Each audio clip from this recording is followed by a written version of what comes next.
I find it interesting. Did you see? I looked at Drudge yesterday on my BlackBerry. It said that Hillary Clinton said she has a million ideas for America, but she says that the country can't afford them all.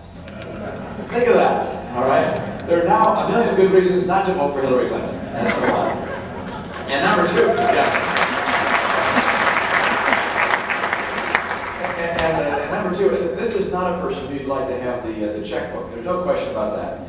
She began unveiling some of her ideas. One of them was, of course, that everybody should get a $5,000, every child should get a $5,000 bond. And what she didn't point out is that would mean they'd get it whether or not, for instance, they were born to a married couple, whether they were born to a U.S. citizen or a legal resident.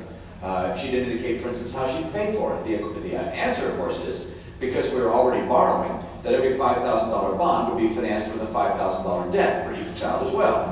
And fortunately, she withdrew that, and they came up with her other plan to give a bunch of people a $1,000 gift. Somehow, her idea is take money away from people so you can give them a gift. And frankly, I just rather be able to keep my money than have Hillary take it and give it to other people. By the way, if you really want to meet a Hillary Clinton supporter, it's very easy. Just reach for your wallet and you'll find you're shaking hands with one of them. That is not the right course for America. Now, it would be funny if it just weren't so important. And right now, I'm convinced that this is an absolutely critical time in America's history. I had a friend who was a professor who said to me, Mitt, what do you think were the great inflection points in American history? And I said, what do you mean inflection points? And he said, well, if you look at the course of American history, you'll see that there were times when everything changed. Culture changed, the way the economy works changed, the way military strategies were employed changed, everything changed. And he said one of those, of course, was the Revolutionary War time. We threw off Great Britain. We redefined the relationship between state and citizen.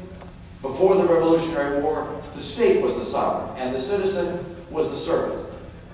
But with the Declaration of Independence, that flipped. We said, no, God gave to individuals certain inalienable rights, and that put the citizen as the sovereign, and the state as the servant. And that, as they say, has made all the difference. We became a land of opportunity and freedom. We grew. We outpaced every other nation in the world.